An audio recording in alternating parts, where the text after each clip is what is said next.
سوال ہے کیا 3 وتر میں 2 رکعتوں کے بعد رفع الیدین کرنا جائز ہے؟ قرآن و حدیث کی روشنی میں واضح کریں۔ 3 وتر پڑھنے کے 2 طریقے احادیث سے معلوم ہوتے ہیں۔ 3 وتر، ایک تو یہ طریقہ ہے کہ 2 رکعت پڑھ کے آپ سلام پھیر دیں اور پھر 1 رکعت وتر پڑھیں، 2 رکعت کے بعد سلام پھیر دیں اور پھر 1 رکعت پڑھیں۔ ایک طریقہ یہ ہے۔ تو اگر دوسری رکعت کے بعد آپ نے تشہد پڑھ کے سلام پھیر دیا تو آپ نے 1 رکعت پڑھنی ہے۔ تو اس کے اندر سوال یہ تھا کیا 3 وتر میں 2 رکعتوں کے بعد رفع الیدین کرنا جائز ہے؟ قرآن و حدیث کی روشنی میں واضح کریں۔ تو میں نے عرض کیا کہ وتر کے 2 طریقے ہیں، 3 وتر پڑھنے کے۔ 2 رکعت پڑھ کے سلام پھیر دیں، پھر 1 رکعت پڑھیں اور جیسے پوری رکعت پڑھی جاتی ہے، اور پھر اس کے بعد آپ تشہد پڑھ کے سلام پھیر دیں۔ اور دوسرا طریقہ یہ ہے کہ آپ 3 رکعت اکٹھی ادا کر لیں۔ اور 3 رکعت آپ کیسے اکٹھی کریں گے ادا؟ کیا اس طرح جس طرح مغرب کی نماز پڑھتے ہیں کہ 2 رکعت پڑھ کے تشہد کیا پھر اٹھ کے کھڑے ہو گئے، جیسے تشہد سے کھڑے ہو کر آپ رفع الیدین کرتے ہیں؟ نہیں، ایسے نہیں۔ نبی صلی اللہ علیہ وسلم سے ایک حدیث میں منقول ہے، آپ نے فرمایا کہ رات کا وتر مغرب کی نماز کے مشابہ نہ کرو۔ رات کا وتر مغرب کی نماز کے مشابہ نہ کرو۔ تو مغرب کی نماز کے اندر 2 رکعت کے بعد تشہد کیا جاتا ہے اور تشہد سے کھڑے ہو کے آپ رفع الیدین کرتے ہیں۔ تو اگر رات کا وتر بھی آپ نے ایسے ہی پڑھا تو پھر تو اس حدیث کی مخالفت ہوگی۔ اس لیے 2 رکعت کے بعد تشہد نہیں بیٹھنا چاہیے، بلکہ کیا کرنا چاہیے؟ 2 رکعت پڑھی اور اس کے بعد تیسری کے لیے سیدھے تشہد بیٹھے بغیر کھڑے ہو گئے، تشہد بیٹھے بغیر تیسری رکعت کے لیے کھڑے ہو گئے۔ تو جب آپ بیٹھے نہیں ہیں تو پھر آپ نے رفع الیدین بھی نہیں کرنا، پھر آپ نے رفع الیدین بھی نہیں کرنا۔ تو 3 رکعتیں پڑھ لیں وتر کی اس طرح، 5 بھی اسی طرح پڑھی ہیں نبی صلی اللہ علیہ وسلم نے۔ تیسری کے بعد بھی نہیں بیٹھے، چوتھی کے بعد بھی نہیں بیٹھے، 5ویں کے بعد بیٹھے ہیں۔ ایک ہی تشہد کیا ہے 5ویں رکعت کے اوپر نبی صلی اللہ علیہ وسلم نے، اور 7 رکعتیں بھی نبی صلی اللہ علیہ وسلم نے ایسے بھی پڑھی ہیں، اکٹھی آپ صلی اللہ علیہ وسلم نے 7 رکعتیں پڑھ دی۔ اور اس طرح بھی ثابت ہے کہ 6 کے بعد تشہد کر لیا اور پھر 7ویں رکعت اٹھ کے نبی صلی اللہ علیہ وسلم نے پڑھ لی۔ تو بہرحال 3 رکعت وتر جو پڑھنے کا طریقہ ہے، جو سنت طریقہ ہے، اس کے مطابق پڑھنا چاہیے۔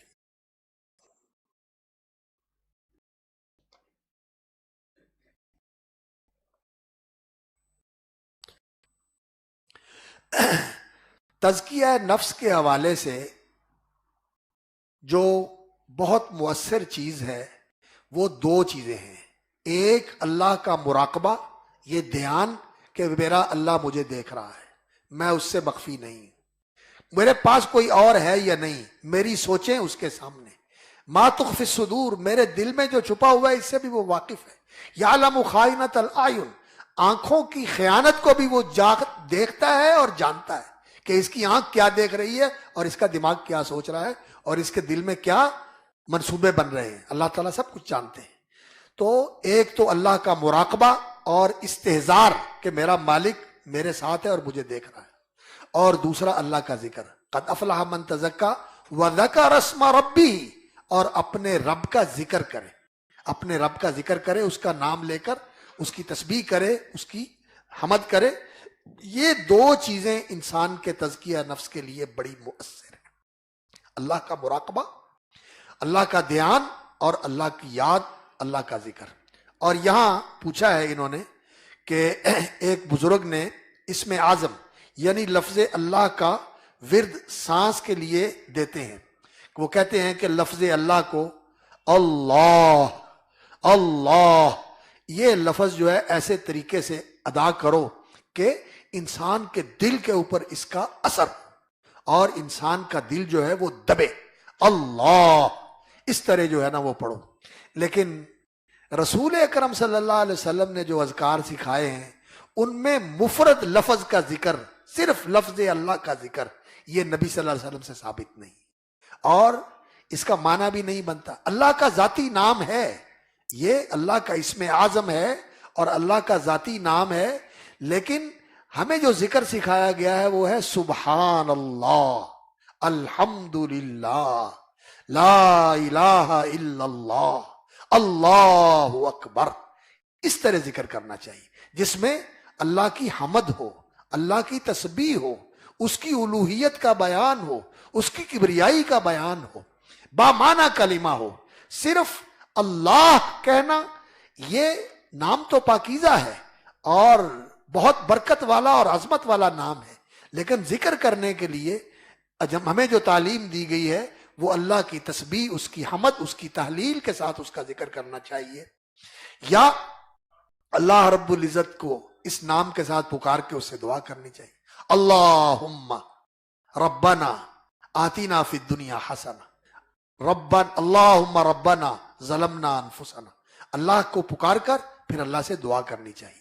اور کئی لوگ جو ہیں وہ کہتے ہیں کہ اللہ کا ذکر کرنا یہ انسان کے دل کو جاری کر دیتا ہے، اور کئی کہتے ہیں کہ اس سے بھی آگے اونچا مقام یہ ہے کہ حق یہ ذکر کرنا. اور اس کے لیے پھر ایک خاص پریکٹس کے ساتھ کبھی اندر لے کے جاتے ہیں سانس کو، کبھی باہر لے کے آتے ہیں، جیسے مشق چل رہی ہوتی ہے. تو یہ سارے جو ریاضتیں اور یہ جو طریقے لوگوں نے بنائے ہوئے ہیں یہ سب لوگوں کے ایجاد کردہ ہیں، یہ بدعات میں آتے ہیں، یہ رسول اکرم صلی اللہ علیہ وسلم سے ثابت نہیں ہے. اس لیے ان سے بچنا چاہیے. اور یہ طریقہ جو ہے نا، سبحان اللہ، الحمدللہ، لا الہ الا اللہ، اللہ اکبر، اس طرح اللہ کا ذکر کرنا چاہیے.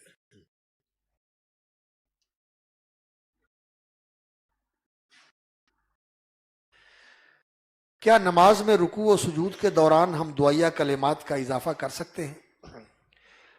تسبیحات جو رسول اکرم صلی اللہ علیہ وسلم نے رکوع اور سجود کے لیے پڑھی ہیں وہ تسبیحات کا تو اہتمام کرنا چاہیے. سبحان ربی العظیم رکوع کے اندر، سبحان ربی الاعلی سجدے کے اندر.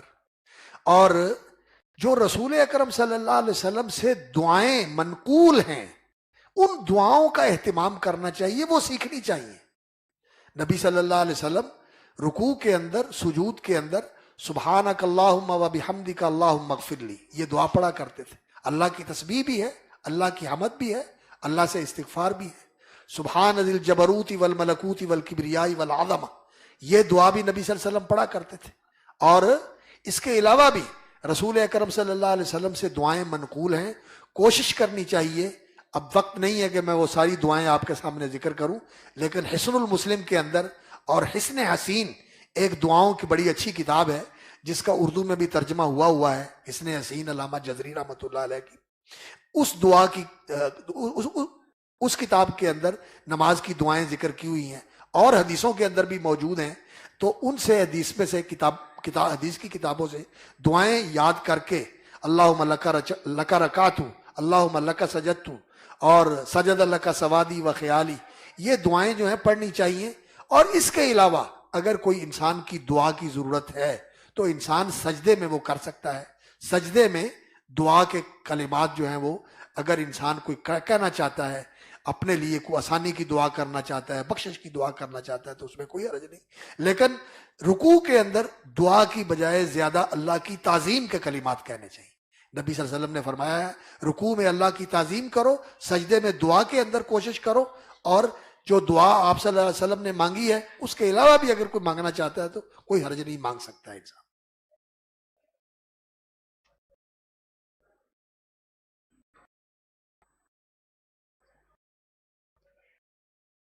سوال ہے کہ فوت شدگان کو قرآن مجید پڑھ کر بخشا جا سکتا ہے یا نہیں؟ قرآن مجید یہ تلاوت کرنا بہت بڑا اجر و ثواب کا باعث ہے، حسنات کا بہت بڑا ذخیرہ ہے کہ انسان کو ایک ایک حرف کے پڑھنے پر 10 نیکیاں ملتی ہیں. لیکن جو انسان عمل کرتا ہے وہ انسان کے اپنے لیے ہوتا ہے، وہ انسان کے اپنے لیے ہوتا ہے. لیس للانسان الا ما سعی، اللہ نے قرآن مجید میں فرمایا کہ انسان کے لیے وہی ہے جس کی اس نے کوشش کی ہے. اور جو انسان کے عزیز فوت ہو گئے ہیں، اگر کوئی رشتہ دار ہے تو اس کے لیے انسان دعا کرتا ہے. یہ دعا جو ہے اس کو فائدہ پہنچاتی ہے. جب آپ اس کے لیے دعا کرتے ہیں کہ اے اللہ اس کی قبر کو ٹھنڈا کر دے، کشادہ اور روشن فرما دے، تو اس کا اس کو فائدہ ہوتا ہے. آپ دعا کرتے ہیں کہ اللہ اس کو بخش دے، اس کا اس کو فائدہ ہوتا ہے، اور آپ کو بھی فائدہ ہوتا ہے، آپ کو بھی فائدہ ہوتا ہے.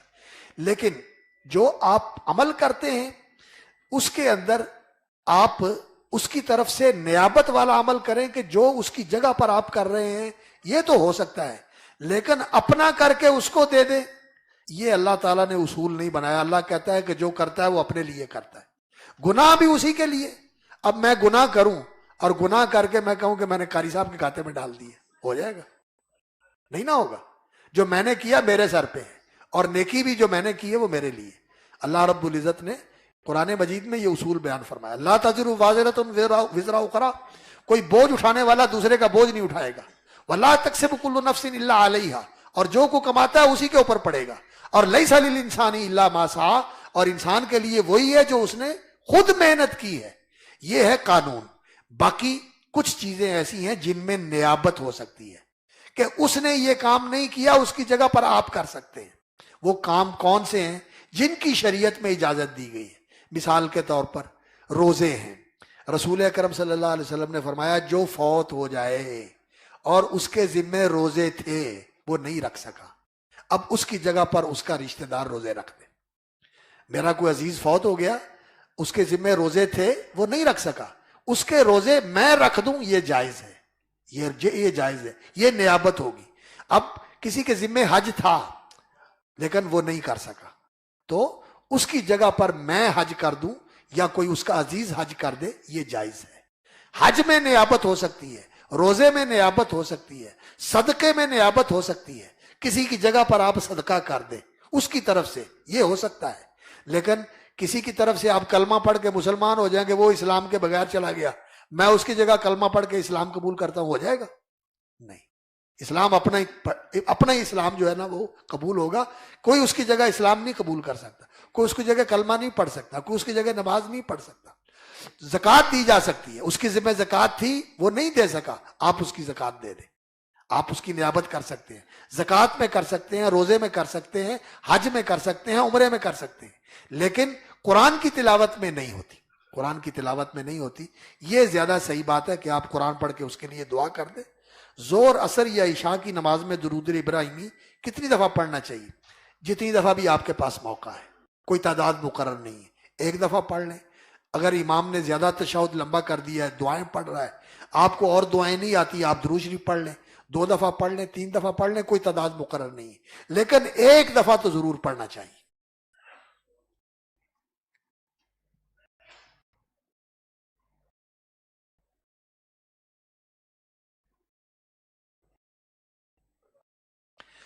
اکثر لوگ شادی کے بعد بہت چھوٹی چھوٹی باتوں سے ناراض ہو جاتے ہیں اور ماں باپ سے علیحدہ ہو جاتے ہیں، اور والدین ان بچوں کو ملنے کے لیے اور دیکھنے کے لیے ترستے رہتے ہیں۔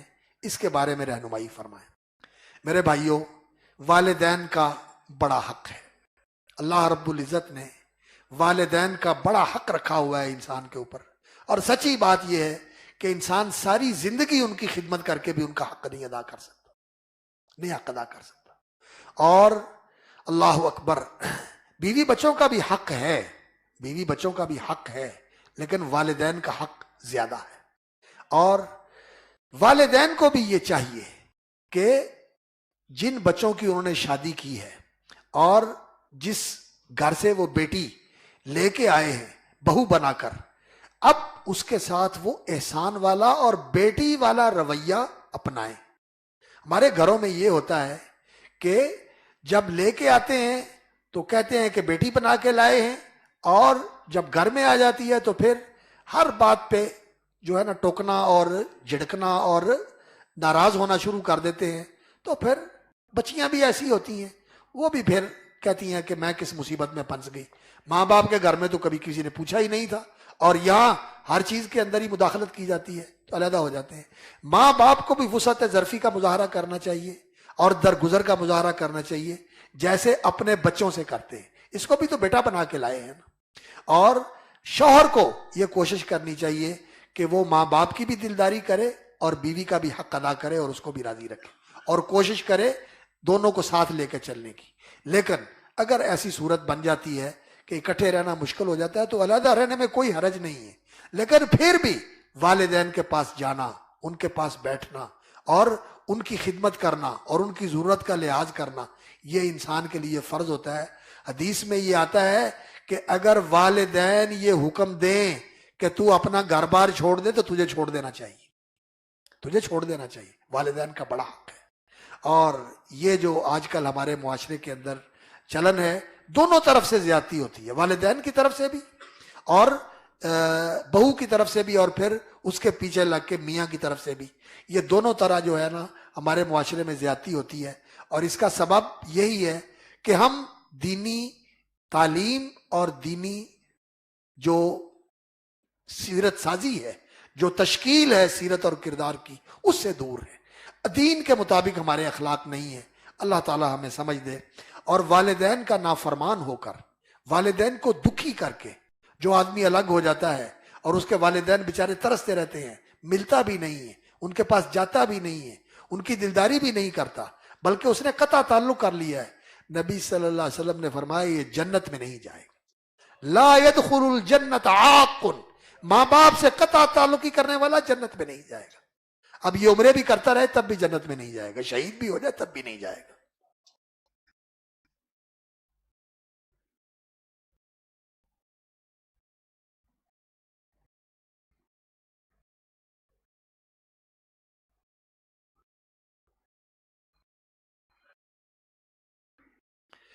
یہ کسی بھائی نے سوال کیا ہے کہ والدہ محترمہ کا پلاٹ ان کا تھا، ذاتی ملکیت، اور اس کے اوپر مکان تعمیر کر دیا گیا اور وہ رقم ان کے بیٹے کی تھی۔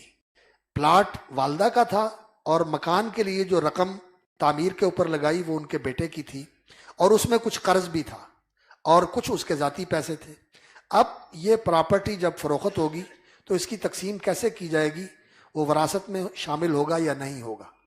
تو جو پلاٹ ہے وہ تو والدہ کا تھا، وہ تو وراثت میں شامل ہوگا، اور جو اوپر مکان بنا ہے وہ اس کے بیٹے کی رقم سے اور کچھ قرضے سے بنا ہے، تو وہ اس کے بیٹے کی رقم اور جو اس کا قرضہ ہے وہ اس کو ادا کر دینا چاہیے، اور باقی حصہ جو ہے وہ تقسیم کر دینا چاہیے۔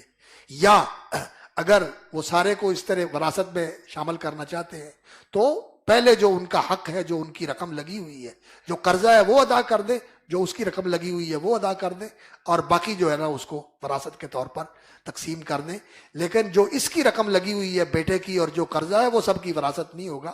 وراثت وہ ماں کا صرف پلاٹ ہی ہے جو اس کے نام تھا، اور بیٹے نے جو اس کے اوپر لگایا ہوا ہے وہ اس کا حق ہے، وہ اپنا حق اگر لینا چاہتا ہے تو وہ دے سکتا ہے۔ باقی زیادہ تفصیل کے لیے مفتی صاحب یہاں موجود ہوتے ہیں، ان سے رابطہ کر لیں، وہ آپ کو اچھی طرح سمجھا دیں گے۔ اللہ اکبر۔ کسی بھائی نے پوچھا ہے کہ غلط خیالات کی وجہ سے میں بہت پریشان ہوں، میں کیا کروں کہ یہ غلط خیالات میرے دل سے نکل جائیں؟ اس کے لیے انسان کو 2-3 کام کرنے چاہیے۔ ایک تو یہ کہ انسان بری جگہوں پہ جانا اور بری صحبت میں بیٹھنا چھوڑے، بری جگہوں پہ جانا اور بری جگہوں پہ بری صحبت میں بیٹھنا چھوڑے۔ بری صحبت کے اثرات ہوتے ہیں، وہاں سے انسان کے پاس پھر ایسی چیزیں آتی ہیں، اگر گندی جگہ پہ انسان بیٹھا ہو تو بدبو آئے گی، جہاں آگ کے چنگاریاں اڑ رہی ہیں وہاں سے آگ کی چنگاری آپ کے کپڑوں کو جلائے گی، تو وہاں جانا نہیں چاہیے، اور برے کاموں سے انسان کو اپنے آپ کو دور کرنا چاہیے۔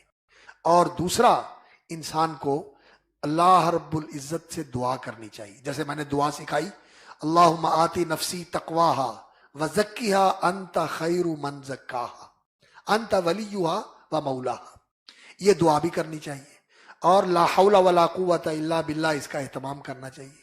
اور تیسری ایک چیز جو بہت ہی اہم ہے وہ یہ کہ انسان کے دل میں جب یہ خیال آتا ہے کہ یہ لڑکی، اس کے ساتھ میرا تعلق قائم ہو جائے اور اس سے مجھے تسکین کا کوئی ذریعہ مل جائے، تو جب انسان کسی لڑکی کے متعلق سوچے تو یہ سوچے کہ اگر ایسی ہی سوچ کوئی میری بہن کے متعلق رکھے، میری بہن کے متعلق کوئی ایسی سوچ رکھے، بری سوچ اور برا ارادہ، تو میرا کیا حال ہوگا، میری غیرت کیا کہے گی، مجھے اچھا لگے گا؟ اور یہ بات یاد رکھیں کہ اگر میں کسی کی بہن کے بارے میں یا کسی کی بیٹی کے بارے میں سوچتا ہوں تو میری بہن اور میری بیٹی کے بارے میں بھی کوئی سوچ رہا ہوگا. یہ بار بار اپنے دل کو احساس دلانا اور اپنے ذہن میں یہ چیز لے کے آنا انسان کو پاک باز بنا دیتی.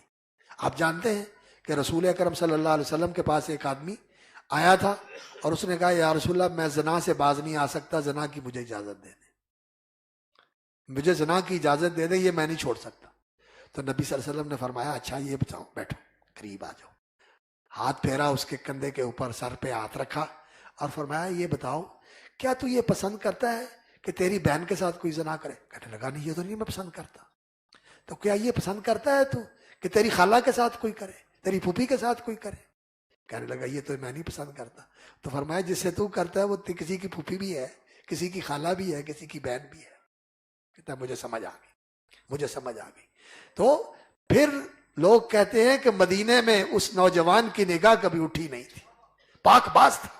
تو یہ انسان کو چاہیے کہ انسان اپنی سیرت سازی کرے, اپنے کردار کو بنائے, اپنے آپ کو سنوارے. یہ اگر میں سوچتا ہوں, اور یہ بات یاد رکھے جب کوئی انسان کسی کے متعلق برا ارادہ کرتا ہے تو کوئی اس کے گھر میں بھی نقب لگانے کی کوشش کر رہا ہوتا ہے. اللہ تعالی ہمیں سمجھ دے. داڑھی رنگنے کے متعلق پوچھا ہے کہ اس کا رنگنا زیادہ بہتر ہے یا سفید رکھنا؟ نہیں, رنگنا زیادہ بہتر ہے, رنگنا زیادہ بہتر ہے. نبی صلی اللہ علیہ وسلم نے فرمایا غیروا الشیب, سفید بالوں کو بدل ڈالو لیکن کالا نہ کرو, رنگنا افضل ہے. لیکن میں پہلے رنگا کرتا تھا, مجھے الرجی ہے. جو مہندی ہے وہ تو کپڑے خراب کر دیتی ہے, اس کا رنگ تو پورا ٹپک ٹپک کپڑے خراب کر دیتا. یہ جو ٹیوب ہوتی ہے یہ سکن الرجی کرتی ہے. اس لیے شوق تو میرا ہے, جی بھی چاہتا ہے, لیکن مجبوری ہے, سکن کی پرابلم ہے, اس لیے میں نے چھوڑ دیا ہے. اور ویسے بھی بوڑھا ہو گیا ہوں, کمزور ہو گیا ہوں. اور رنگنا افضل ہے, رنگنا افضل ہے, رنگنا چاہیے, یہ بہتر ہے.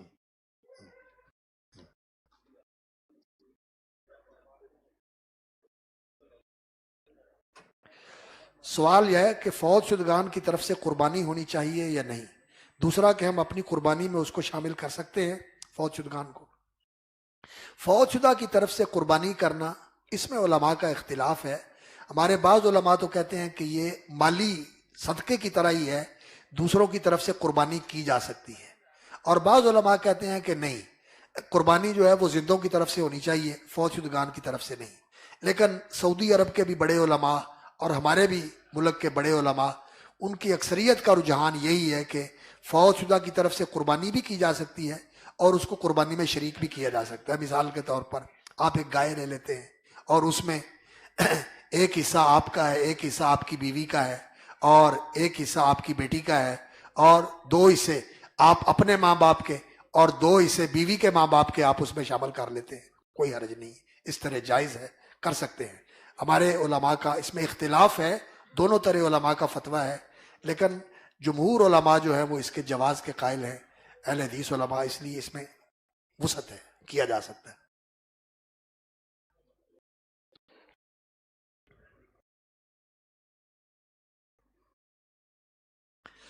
کیا اسلام میں شادی سے پہلے کسی کو پسند کیا جا سکتا ہے؟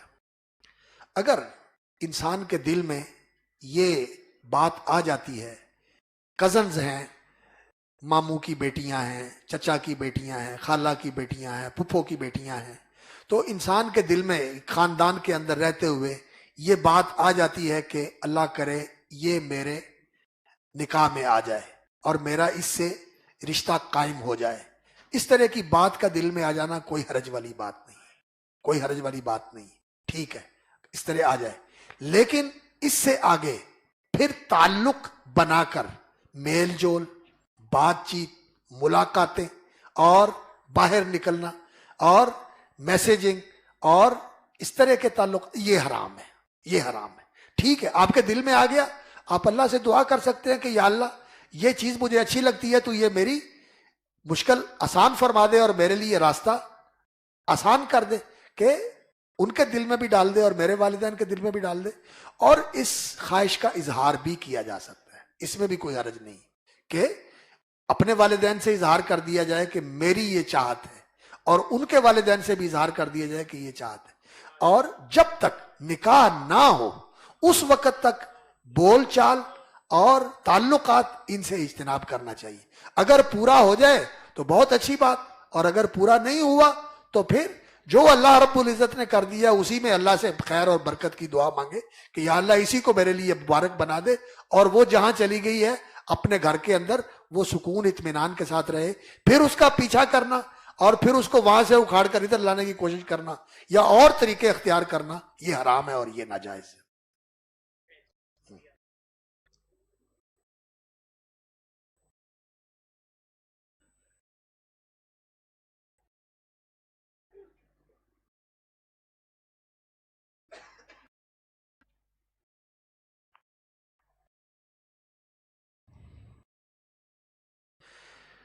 کسی نے یہ سوال کیا ہے کہ اکثر لوگ یہ کہتے ہیں کہ رسول اکرم صلی اللہ علیہ وسلم کا مقام اور مرتبہ اور آپ صلی اللہ علیہ وسلم کی عظمت اور شان یہودی نہیں تسلیم کرتے۔ ٹھیک ہے، یہودی تو ایسے ہی ہیں جو رسول اکرم صلی اللہ علیہ وسلم کی تصدیق نہیں کرتے اور آپ کو اللہ کا رسول نہیں مانتے، اور نبی صلی اللہ علیہ وسلم کے بارے میں وہ گستاخانہ جذبات رکھتے، لیکن وہ کہتے ہیں کہ میں نے یہ سنا ہے کہ کچھ لوگ کلمہ پڑھ کر بھی نبی صلی اللہ علیہ وسلم کی شان نہیں مانتے اور نبی صلی اللہ علیہ وسلم کی عظمت کو تسلیم نہیں کرتے۔ تو کیا وہ مسلمان ہیں؟ جو اللہ کے رسول صلی اللہ علیہ وسلم کا کلمہ پڑھتا ہے اور کلمہ پڑھ کے پھر نبی صلی اللہ علیہ وسلم کا شان، مقام اور مرتبہ تسلیم نہیں کرتا جو اللہ رب العزت نے آپ کو دیا ہوا ہے، اس کا کلمہ پڑھنا بیکار ہے، اور نبی صلی اللہ علیہ وسلم کا بے ادب اور گستاخ مسلمان نہیں، وہ مسلمان نہیں ہے۔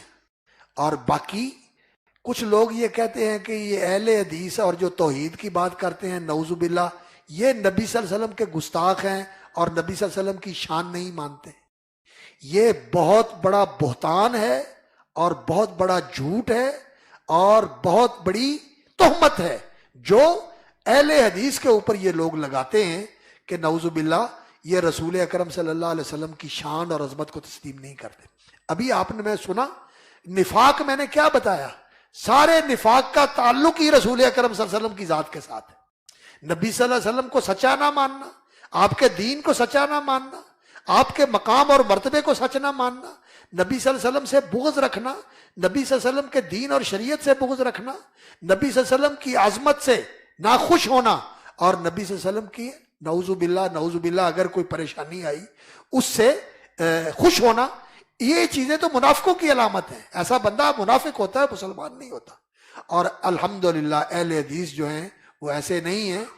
ہاں یہ بات ہے کہ کچھ لوگوں نے اللہ کے رسول صلی اللہ علیہ وسلم کی شان یہ بنائی ہوئی ہے، وہ کہتے ہیں کہ رسول اللہ صلی اللہ علیہ وسلم اور اللہ دونوں ایک ہیں۔ کہتے ہیں احمد اور احد میں صرف میم کا برقع ہے، لوگوں کے لیے احمد ہے، حقیقت میں احد ہے۔ ہم یہ نہیں مانتے، ہم کہتے ہیں اللہ کے ساتھ کوئی نہیں ہے، وہ ایک ہے، اور محمد صلی اللہ علیہ وسلم اللہ کے بندے اور اللہ کے رسول ہیں۔ یہ احمد اور محمد ہیں، اللہ کے بندے ہیں، عبداللہ کے بیٹے ہیں، حضرت ابراہیم کی اولاد ہیں، حضرت آدم کی اولاد ہیں، وہ انسان تھے، اللہ نے ان کو سارے انسانوں سے اونچا مقام عطا فرمایا، وہ اللہ کے سب سے مقرب اور محبوب بندے ہیں، اور جنت میں وہ سب سے اونچے مقام پر ہوں گے جو اللہ کے قریب ترین مقام ہے، وسیلہ، اللہ تعالیٰ ان کو وہ مقام عطا فرمائے گا، لیکن وہ ہیں اللہ کے بندے، اور اللہ کے اختیارات ان کے پاس نہیں ہیں، وہ اللہ کے خزانے تقسیم کرنے والے نہیں ہیں، اللہ کے خزانے بھی اللہ کے پاس ہیں اور تقسیم بھی وہی کرتا ہے۔ اور رسول اکرم صلی اللہ علیہ وسلم کے اندر وہ خصائص اور وہ صفات نہیں ہیں جو اللہ رب العزت کی صفات ہیں۔ رسول اکرم صلی اللہ علیہ وسلم اللہ کی مخلوق ہے۔ یہ بات کہنا یہ تو عقیدے کی بات ہے۔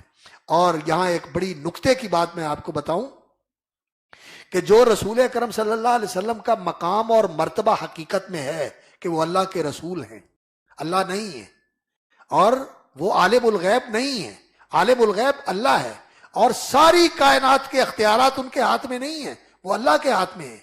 جو اللہ کے رسول صلی اللہ علیہ وسلم کو اس طرح مانتا ہے جیسا کہ واقعتاً ہے، وہی اللہ کے رسول کو مانتا ہے، اور جو نبی صلی اللہ علیہ وسلم کو اس طرح مانتا ہے جیسا کہ مان رہا ہے جو کہ ہے ہی نہیں، وہ تو رسول اکرم صلی اللہ علیہ وسلم کو مان ہی نہیں رہا، وہ تو ایک خیالی رسول کو مان رہا ہے جو اس کے ذہن میں ہے حقیقت میں نہیں ہے، تو مانتا تو وہ نہیں ہے، نہ کہ وہ جو کہ حقیقت میں جیسے ہیں ویسے مانتا ہے۔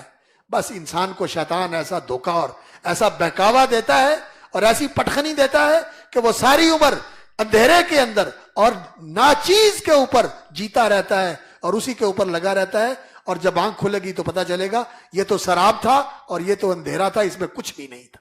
اللہ تعالیٰ سمجھ دے اور صحیح ایمان اور صحیح عقیدہ نصیب فرمائے۔ بس نہ کریے، بس ہو گئی یار۔ رکوع کے بعد ہاتھ باندھنے چاہیے یا نہیں؟ رکوع کے بعد ہمارے بہت سارے علماء سعودی عرب کے اور پاکستان کے اور بر صغیر کے پہلے قیام پاکستان سے پہلے کے، ان کا یہ فتویٰ ہے کہ قیام کے اندر ہاتھ باندھ لینے چاہیے۔